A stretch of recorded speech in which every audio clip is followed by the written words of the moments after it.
we don't just have to be gathering because we all have the same belief at the end of the day. We could actually have completely different beliefs, but we can hold that space with each other and value and honor it and ask what's next together. And that is moving beyond just ourselves and what we want into what do we want to hold as a collective.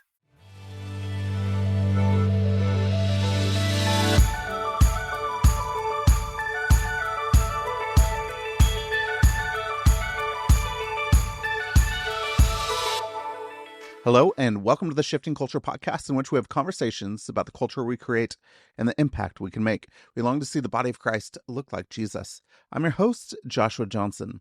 Today, I sit down with author and poet Kaitlin Curtice to talk about the power of story, how it forms us, shapes our communities, and influences the world we're creating together. Kaitlin reminds us that stories aren't just entertainment or background noise, they are alive, guiding the ways we understand who we are and how we belong.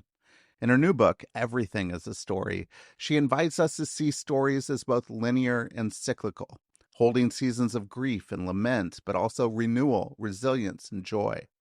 We talk about what it means to live in liminal spaces, the gift of Indigenous wisdom, and how interfaith friendships and community can open us to deeper forms of belonging. We explore how art and poetry can bring healing, how paradox invites us into a deeper way of living, and how new stories can lead us beyond fear and division toward kinship, wholeness, and hope. Together, we step into the work of honoring the stories we carry and imagining the ones still waiting to be told. So join us. Here is my conversation with Kaitlin Curtice. Kaitlin, welcome to Shifting Culture. Thank you so much for joining me. Thank you. Happy to be here. I'm excited to dive into story. Your new book, Everything is a Story, talks about the importance of telling ourselves stories, good stories, stories of joy and hope and love and belonging and community and things that could actually help us connect with Mother Earth and with each other and everywhere in this world, instead of a lot of stories that we tell ourselves of stories of pain and war and violence and genocide and the things that are happening in this world. So I want to know, let's go back to the micro level of story, since we are the stories we tell. Yeah. As you were growing up, what were the stories that you were telling or you were being fed and as you were trying to make sense of the world? Yeah, that's a great question. I think an important frame for it is sort of the religious stories I grew up in. Like, I grew up in the Southern Baptist Church, and I think that those narratives were very, very strong in me. I think I write about this in my book Native, but I remember being really little and having this moment where I was looking out a window in my house, or the trailer, I guess, where we were living. And I was thinking, I was having this dilemma, like, I know I'm really a horrible sinner and I'm a horrible human and I don't deserve any love, that kind of, but also, like, I'm a kid and I don't think I've done that many bad things. And I think that God could love me. And I was having this dilemma because I was, because I was being told, like, we're born with all of these, horrible taintedness on us and all these things that we do that are so horrible that we have to earn our love from God. And yet I was also like, but I'm also just a little kid who wants to know love and give love. And so what have I done? So I had to go on this journey of finding my sin, like constantly trying to figure out how bad I really was. And I think that was a story that was in my personal world a lot, and stories of fear of the unknown or fear of what's outside that bubble. But also this curiosity of wanting to feel connected to people. So that sort of story dilemma. And then this dilemma of, I know I'm loved. I want to be loved, but how do I earn love?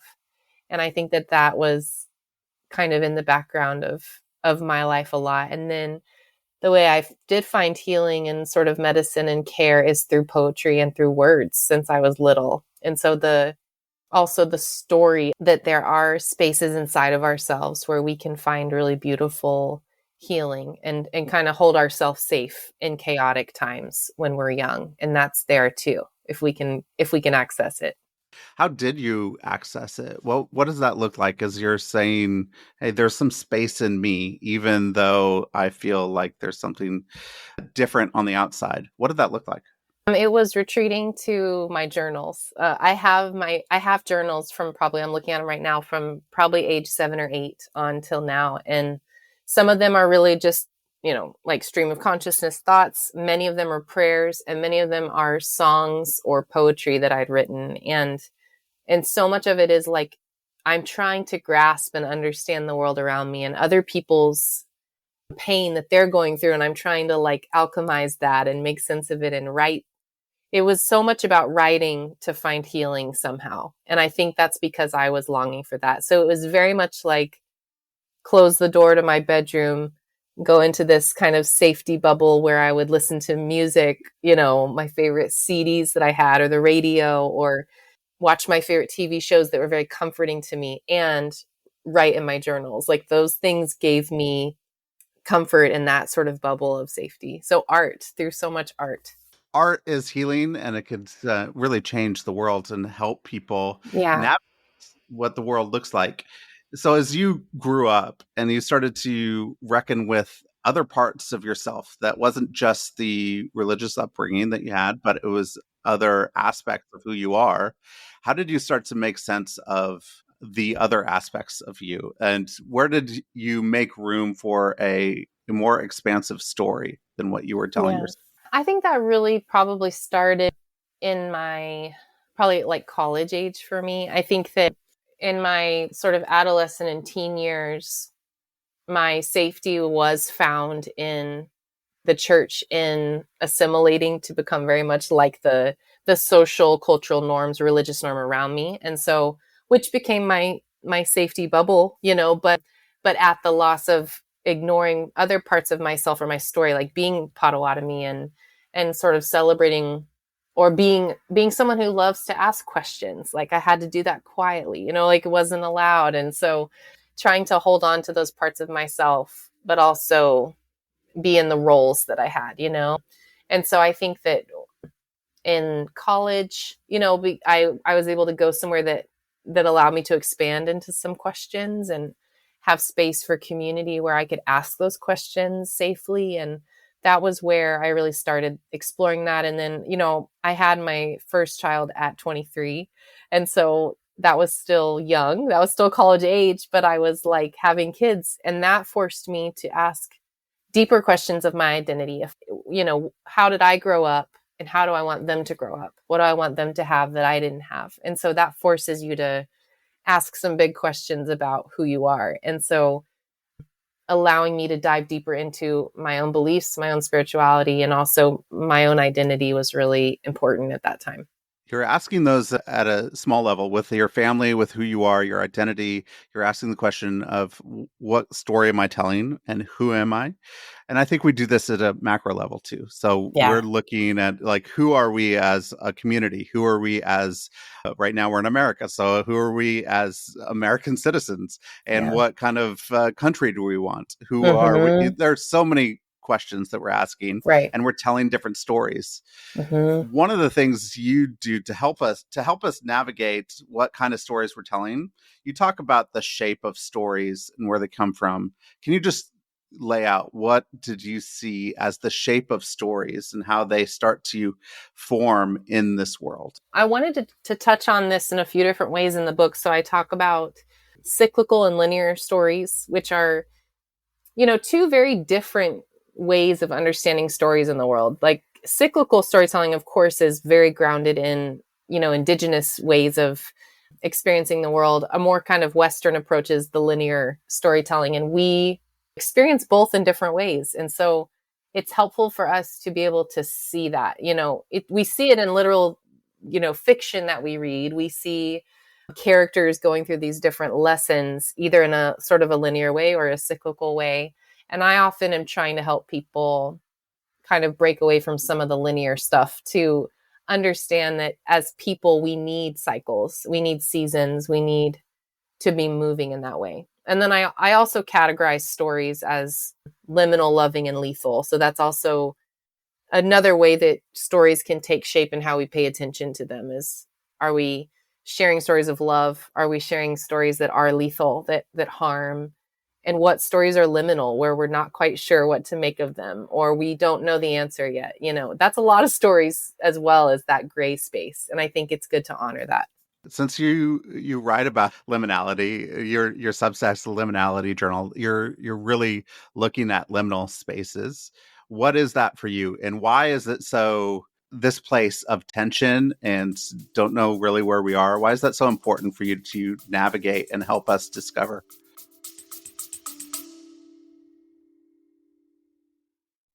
Shifting culture is only possible because people believe these conversations matter.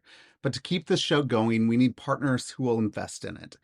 Advertising on Shifting Culture not only sustains this community, it connects your message with an engaged audience that cares deeply about shaping a better world. If your mission aligns with ours, lifting up stories of hope, justice, creativity in the way of Jesus, then sponsoring this podcast is one of the best ways to make sure these conversations continue to reach thousands each month. If you're interested, email me at jjohnson@shiftingculturepodcast.com or follow the link in the show notes. And if you know someone whose organization should advertise here, please connect us. Together, we can keep this vision alive. Yeah, I think when I wrote my book Native, I really wanted it to be, even though it was about my story, is about my journey of growing up Southern Baptist, growing up in Christianity, but also being Potawatomi and being in America and sort of working through my own stories and identity and faith. I was hoping that that book would also be a safe place for other people who are asking similar questions of identity and spirituality, and that how are we showing up fully as we are in the world. So liminality, when I stumbled across this term, it just felt like home to me, because I want to be able to explore all the parts of who I am with all of its questions and all of its concerns, and that dance between the different aspects of my life and where things don't always make sense. And I think that that is very true of us as humans. Like it's okay that we ask questions of who we are. It's okay that we don't know who we are sometimes. It's okay that we are confused and want to dive deeper into things to understand. It's okay that we might change our beliefs about something. And I want people to feel like that's allowed. And I think in a lot of ways we act like everything is much more sort of dualistic or cut and dry or boxed up very neatly. A lot of things aren't as neat as we hope they are. Since 2020, probably a little bit before that, it feels like to me like we are going through an unveiling of sorts, of seeing what's behind something. And a lot of what's behind things is we're just realizing that the stories that we've been telling ourselves are coming from places where we didn't expect that there was a lot of harm done, or there's, some lethal stories that we've inherited, Right. that we actually didn't know was there, but we were being formed by those stories. Right. How do we start to uncover where stories begin? What does it look like to find the beginnings of stories, to know what is actually we're being shaped by and formed by? That's a great question. It makes me think about, like, let's just look at America from an Indigenous perspective. So for me being Potawatomi, in our language, we have this word Chimokmankik, and that is our word for America. So for the institution of America, not for the land itself, not for our lands, but this institution we've inherited. And Chimokmankik is loosely translated to like the land of the long butchering knives. And so like that one word carries a story inside of it, of history that often isn't told, but to us, we're seeing like, okay, the beginning of this nation as we know it was formed in violence and was formed in the removal and the pushing out of our people. And that is so powerful to me, that one word can speak that history. And so for us to hold on to that and understand it, that would, reshape the way we view all of America's history and who we are as a young nation and how we're coming to know ourselves and what healing might look like. So that's an example that comes to mind for me, as we can't ignore history, because history is stories and it's cycles of stories that cycle in and out. And so how can we like go back to something? And in the book, I write about how stories are alive. So where do we find the birth of a certain story? You know, who spoke it into being, or how did it show up in the world? And then how do we trace the life of that story and see how powerful it can become? One of my big things that I want to do in my life is I want to break cycles of violence in every way, and actually then share new stories that we could live into a new story that breaks cycles of violence and trauma and grief and pain and loss and all of these things. How do stories shape that? Is it possible that these cycles of stories can actually be remade? Can we break and get out of the cycle into something new? Is healing possible through story? I think so. I think that like we mentioned art earlier, like the incredible power of storytelling that shows up in art, like in music, in painting, in poetry, I mean, in film, like the ways that we use art to influence the world is incredible. And in the darkest times when things feel the worst, I just am reminded of how powerful art is. Like when COVID happened and all of these artists and musicians were going onto Instagram and just singing from their homes, like just to remind us that we're connected. I found that to be incredibly moving. And the morning that our current president was elected, I wrote 4 poems, because that was how I needed to alchemize what was happening, was to write poetry. You know, I think that we need to recognize the cycles that have been perpetuated, the stories that we've been telling, and then we need to be able to name those and ask what could be next too. You know, I mean, it's one thing to kind of try to stop those cycles, but then what are we building next? And what does it look like? And at the end of the book, the last section of the book is about, you know, oak trees. Once they're fully grown, they drop acorns again. And some of those acorns become new trees, and some of them just become compost.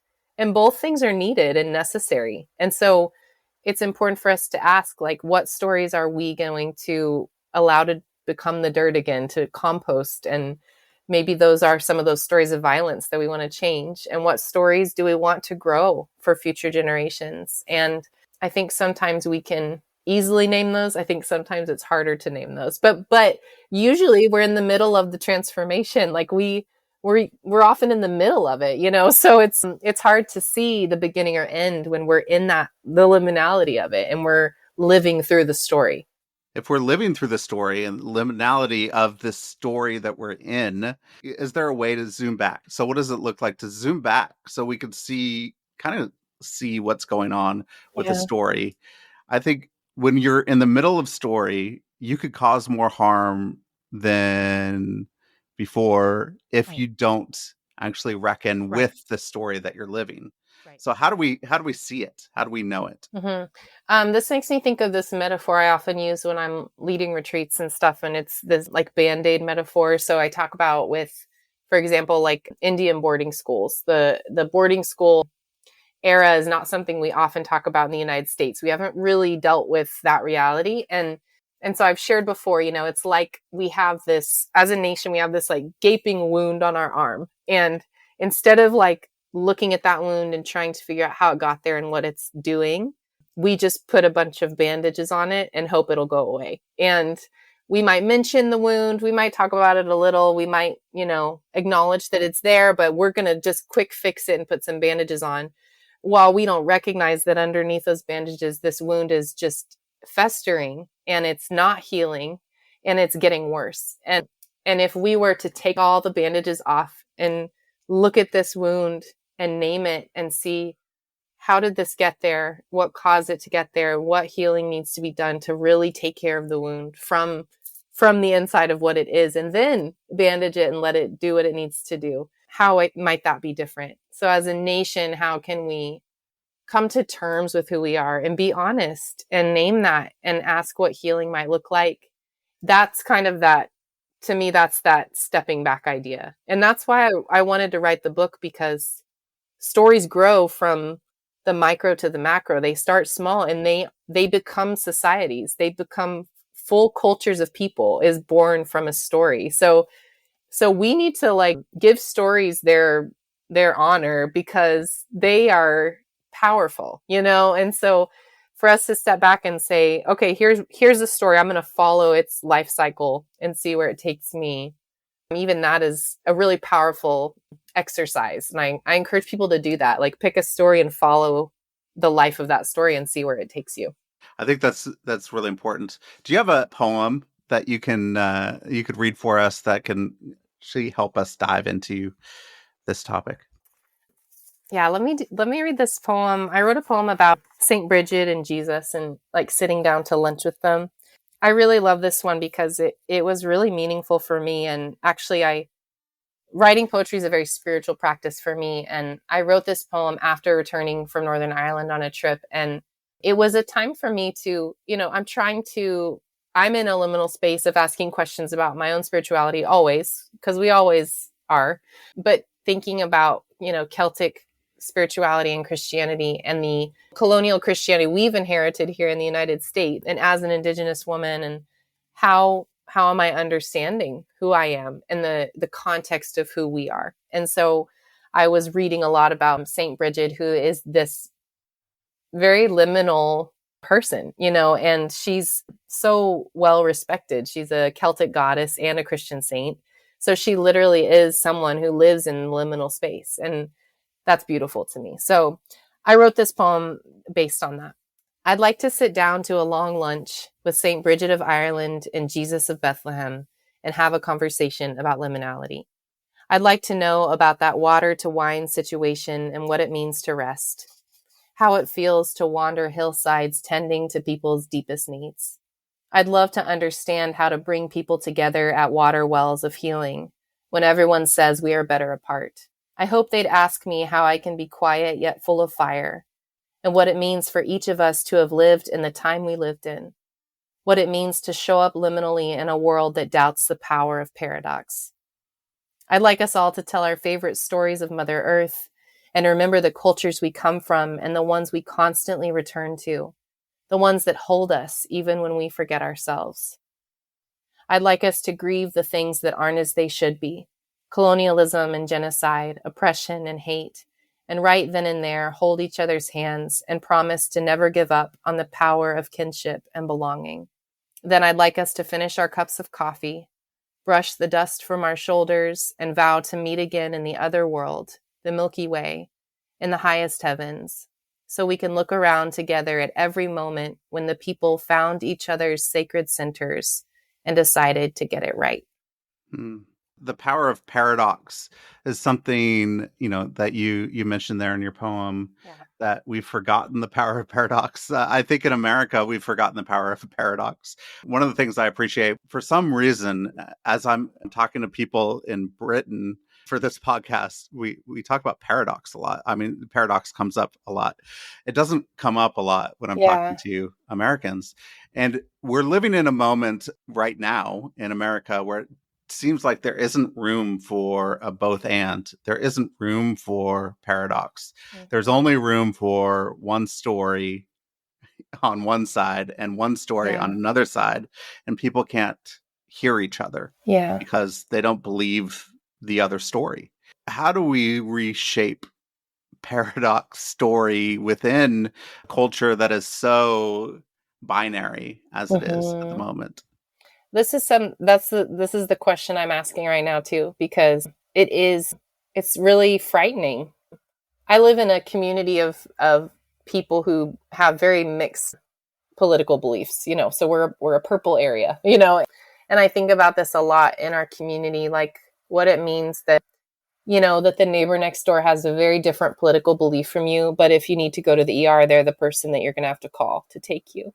And I think about things like that, like, where does our kinship override our belief systems or our value systems? And I'm not saying that it always does. And that's the really difficult thing. Like, we can't ignore the systems and structures that we have put in place, or our political system and how we've created it to be this way, that we have these parties that are pitted against one another. And I do think that we're digging deeper and deeper into this like unwillingness to sort of enter into any of the liminal space with one another. And I think that that causes more violence, and it certainly causes more pain. And so I don't know the answer. And I feel like it's one of these stories that we're in the middle of it. And a lot of people are writing about apocalyptic times, meaning it's an unveiling. It's an unveiling. Like we're clearing the dust and seeing our nation as it is, as it's always been. Like we're seeing the truth of what we've created, and it's kind of all coming to a head now. And that's a really scary thing to think about. But then I remember storytellers and poets and musicians who have been sort of speaking truth into those spaces for a long time, who are like seeing something that we're not always seeing, who are recognizing patterns and things that we don't always recognize. And that those are the people I want to be paying attention to, because they help me see beyond the arguments, like these things we're fighting over are very real. They are lethal stories. It's a lot of pain, and it's the reality of violence. And yet, can we see beyond it or around it or through it in any way? Is that possible?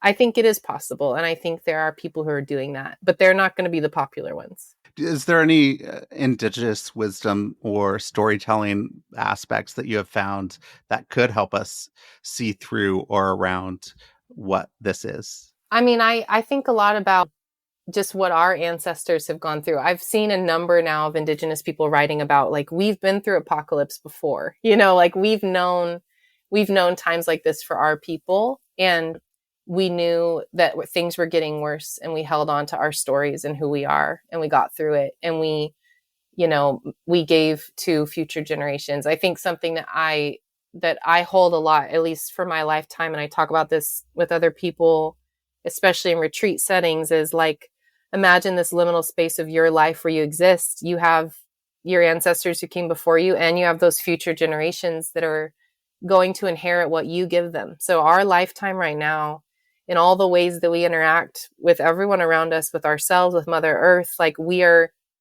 creating ripple effects that bleed out to our ancestors who came before us and to the future generations who are coming after us. And that's a teaching I constantly keep in the lens of my own heart and work and mind, because it keeps me held, like, in the reality of my own life. Kind of keeps me accountable in a way that the work I do is for my ancestors and for future generations. And I think that wisdom could help us. It's like coming to terms with who we are, but dreaming of who we could be and who we want, what we want to pass on. So can you just contrast indigenous storytelling to storytelling of like white European settler storytelling?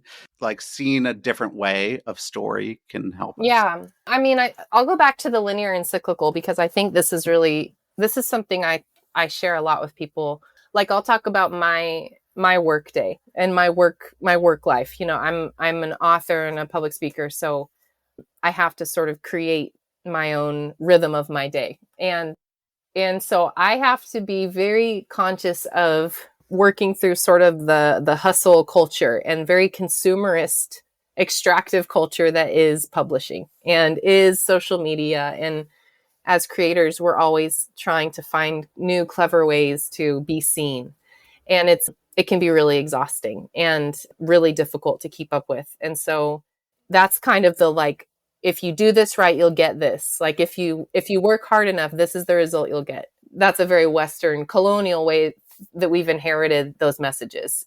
And then I can think about, what if my work life followed the seasons? What if every few months I stop and I examine how my days are going, and I ask questions of who I am and how this is working? What if every season I reevaluate and I set different goals, and they are goals that are realistic for me, and I allow those to play out in my life? And that has helped me tremendously. And I talk about this especially with other creatives, allowing them to be human, because we cannot push and push and push constantly. It's not sustainable for us, and it's not realistic. But we have inherited those stories that we we need to show how hard we're working, and we need to make that very visible, and we need to ignore our bodies telling us when we need rest, and we need to just work harder and push harder. And I was doing that, and I got shingles a few weeks ago because my body was telling me this is too much. This is too much for us. But I was like, I've got to launch this book, So I'm like living this story right now all over again. Even though I already knew the lesson, I have had to relearn the lesson. And that's the cyclical story. Like, that's the way that I'm having to return to myself over and over as someone who's been an author for a decade, but I'm still learning this lesson. And it's not about the linear all the time. It's not about, what we can earn and what we can get if we work hard enough. You also have to surrender. I think that the progress of the modern machine in our modern age that we live in is that we're going to get more as more money, more power. We're going to actually be able to live in a box where we could control our environment.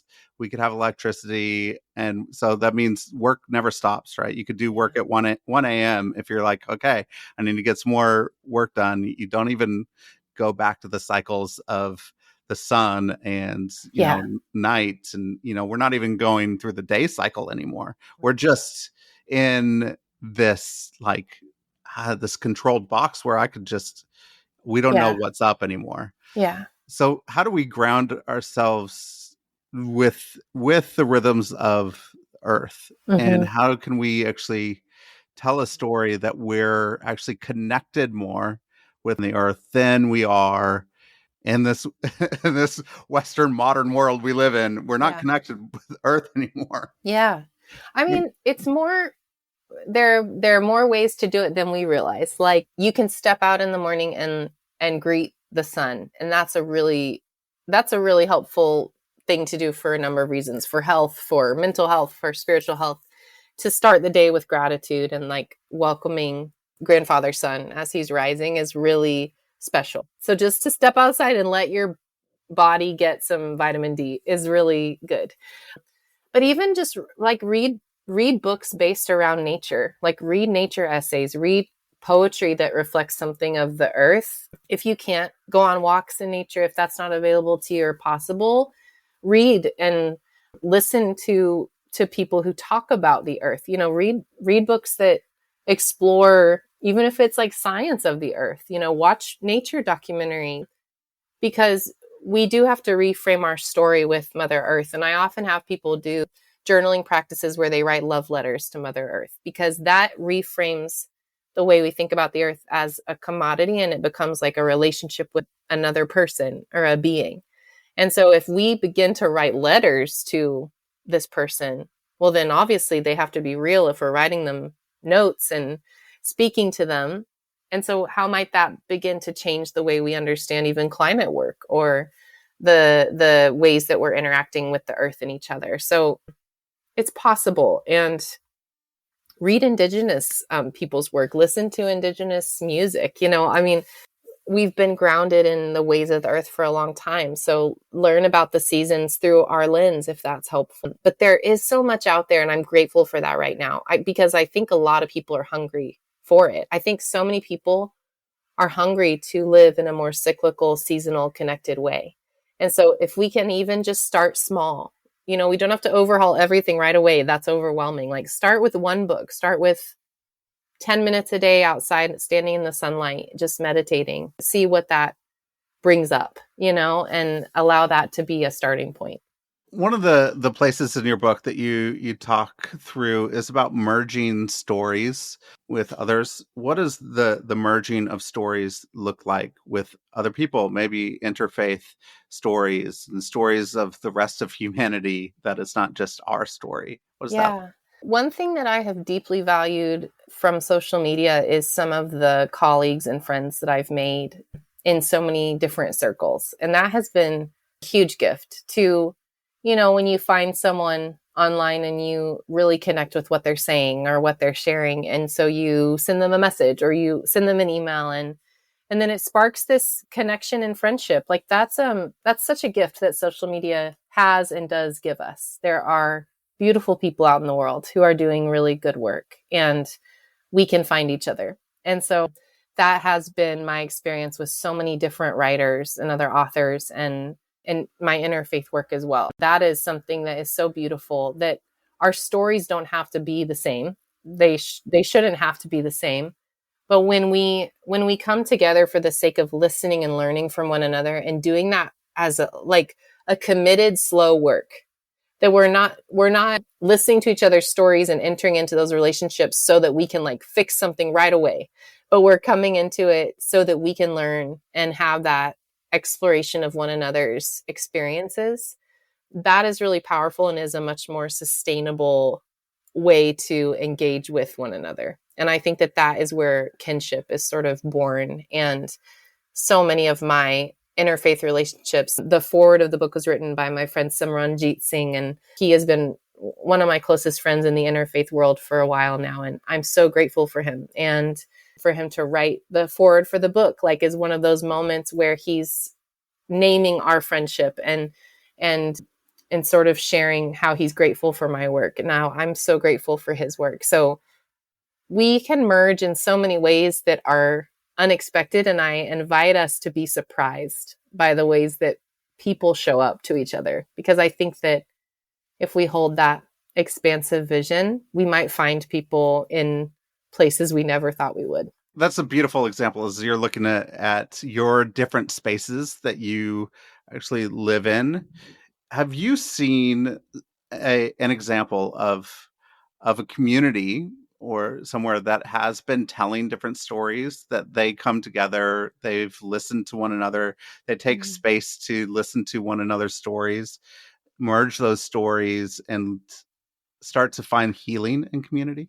Yeah, I mean, I've seen this in a lot of ways, actually. I did some work with, I did this, and I write about it in the book. I did this project with the Aspen Institute and the Baha'i of America, and we a number of us came together and wrote a publication sort of dreaming up the future of America as it could be. How could it be different? What are our dreams for it? And of course, I wrote a poem and shared a poem in this publication, and different people wrote essays based on where they're coming from and their backgrounds. And then we all got together in DC, I guess it's been 2 summers ago, to celebrate this book. And it was so beautiful to be in a room with other people of all sorts of backgrounds and beliefs. And we were just like coming together to name things, to name, here's where something hurts, or here's where something is broken.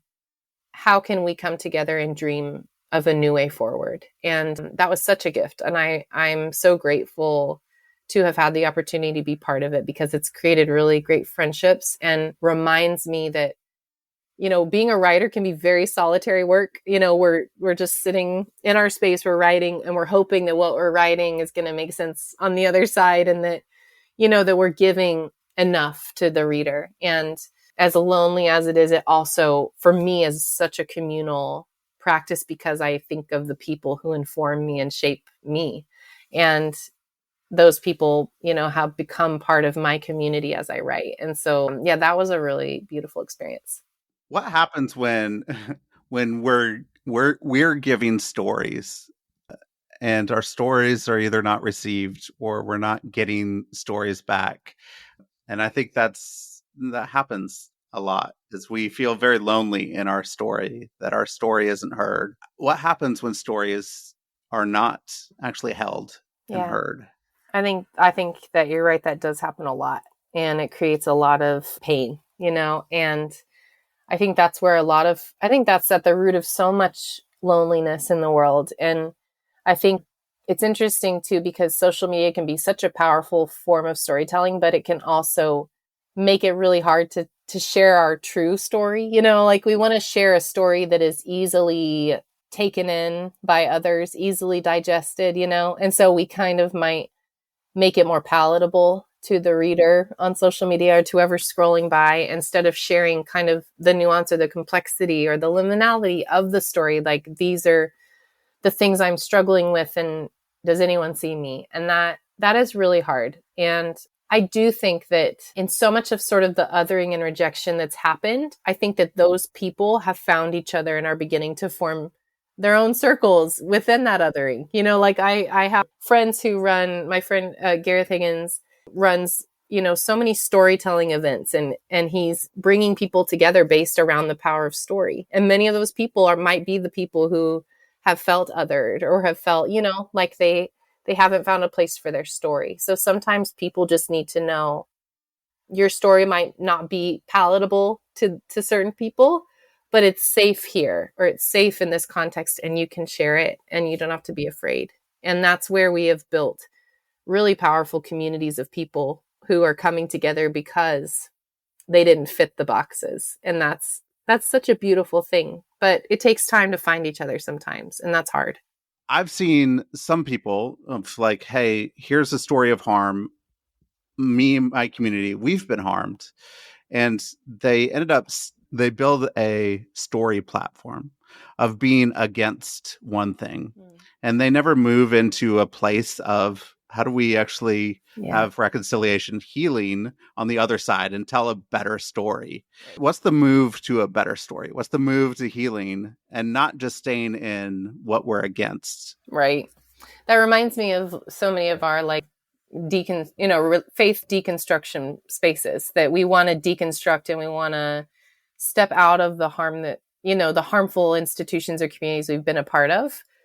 But if we stay in that against, it's really hard to ask what we're building on the other side of it. So, and that's very true. Like it's easier to stay in that than to transition to the next phase of what are we going to build then. And I really value people who have, are moving from that space into, okay, well then what is next and what is possible?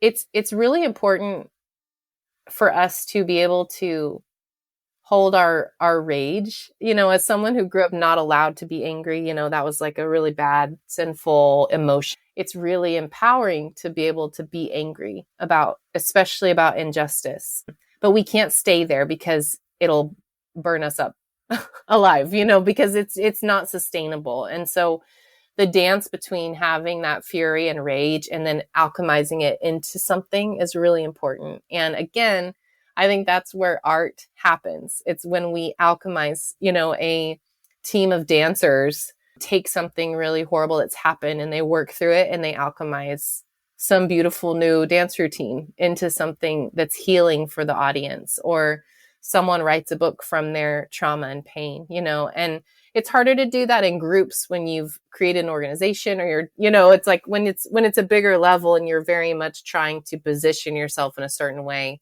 that can be difficult. But at some point it'll sort of break and you have to ask yourself, what's next? And that's always like, what's next is, what story are we going to choose to tell on the other side of this? Because something's going to have to be told there. In that position, I think moving into a new story, one of the things that moves us from stories that are just about me and my people into stories that are about others as well. Yeah. How do we move our focus, our gaze from just stories about me and what I get from this world into stories for other people?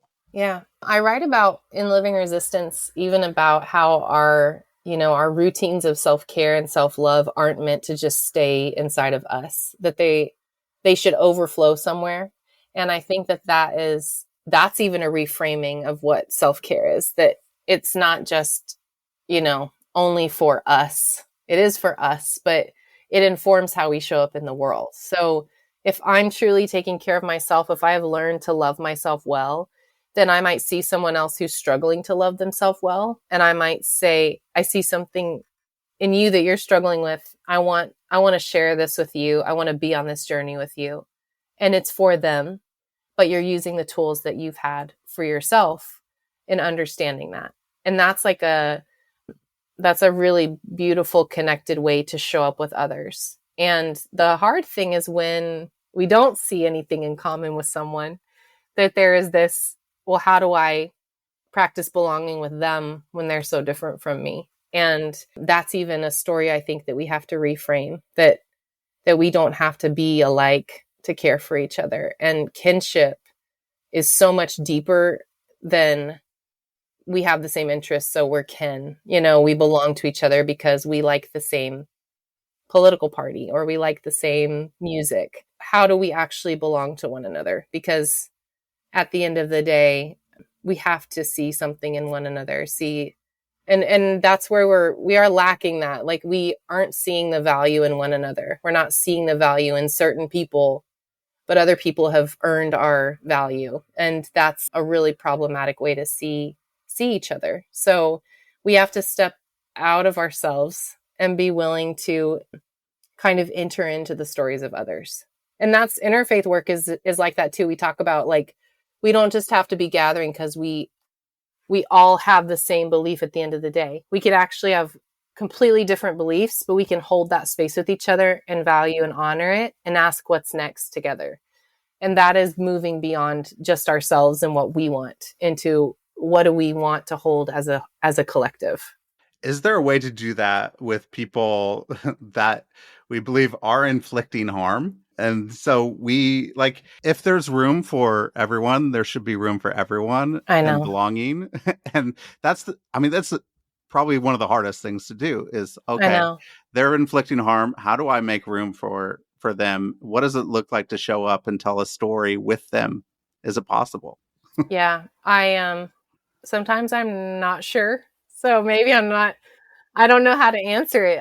Because you can, like, right away we can think of very specific examples of, like, how would this ever work, or, like, another part of my liminality is, like, I mean, I've lived in communities where my beliefs have changed very much from what I grew up with. And what allowed me to change was exposure to other beliefs and peoples and cultures and values.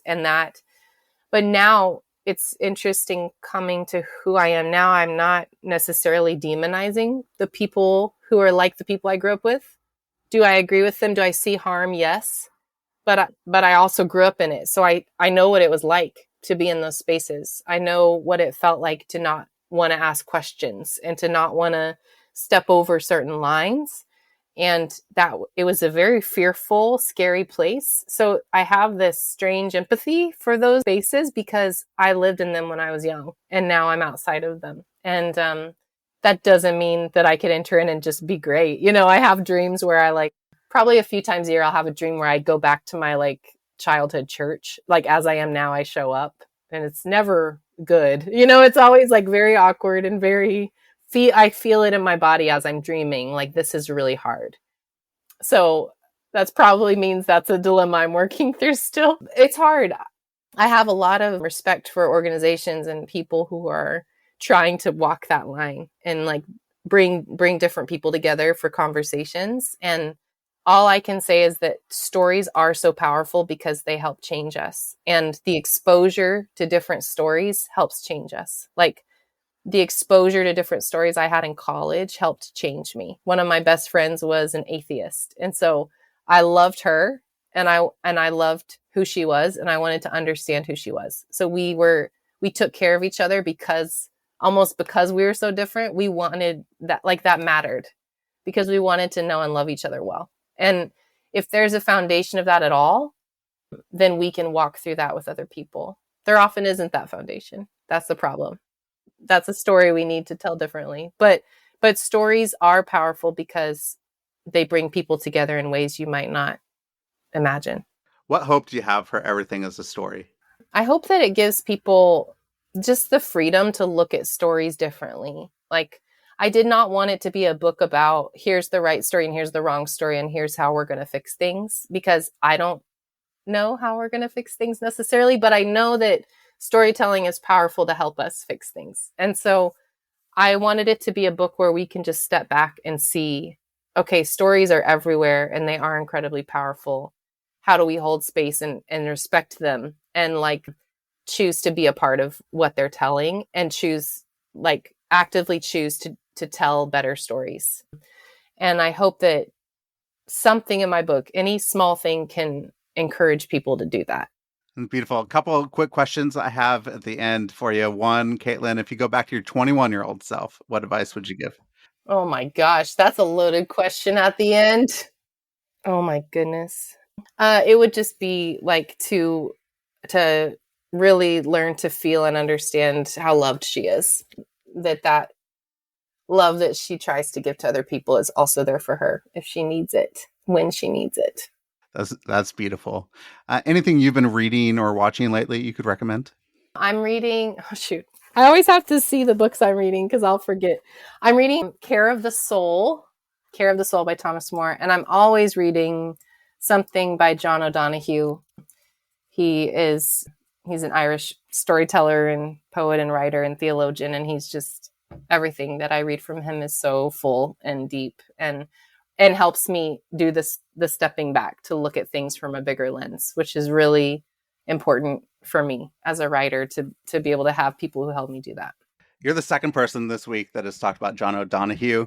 How can people go get Everything as a Story? Is there anywhere you'd like to point people to get that? And then is there anywhere you'd like to point people to connect with you and what you're doing? Yeah, bookshop.org is awesome just because it connects you to your local bookstore. So that would be great. And then, the best place to connect with me, the community I love so much, is my Substack, the Liminality Journal. I'm doing a lot of behind the scenes and sharing about writing the book. And we're doing a guided read along as well. But it's just such a great community of people who are asking really deep, beautiful questions. So that's if you want to hang out with me online, that's the best place to go. Excellent. Well, go get Everything as a Story. It's a fantastic book. I love it. I'm going to go back to it and read it a couple more times. And I want to sit with it even more than I have so far. So it's really well worth getting. It's also worth getting all of Kaitlin's other works. Kaitlin, I'd love for you to just close us out here with a poem. This is just one of those poems that's about looking for God. At some point in our lives, we declare that we are going to find God, going to explore the world and demand an explanation for all that has gone wrong and all that we desperately hope to change along the way. How does one find God exactly? Where do we look? Because at the end of the day, what makes one place holy and another place secular? What makes one person saintly and another one heathen? Perhaps at the end of the journey, we find only mirrors on walls, in the eyes of other humans, in the presence of every living creature, in the touch of a tree's rough bark or the swell of an ocean's wave. Quite suddenly, we are aware of our own beloved smallness. And quite suddenly, we realize that we were never meant to find God, whatever God is. We were meant to acknowledge that we were always the mirror ourselves, hands over our hearts, looking into the sacred and understanding that the sacred is looking right back. Beautiful. Well, Kaitlin, thank you for this beautiful conversation, and thank you for your work and what you do, and holding the liminality of life for all of us so that we could enter into space, that we could find the sacred, we could find community and belonging and love and the stories that we tell. And so it was beautiful. Thank you for this conversation. Thank you.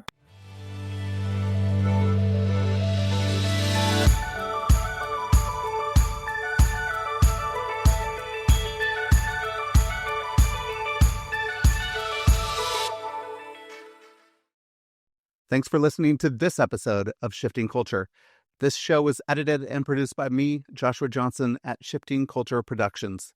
If you're enjoying the conversations, consider supporting the work by subscribing at shiftingculture.substack.com. For as little as $5 a month, you'll get ad-free early access episodes and other exclusive content delivered straight to your inbox.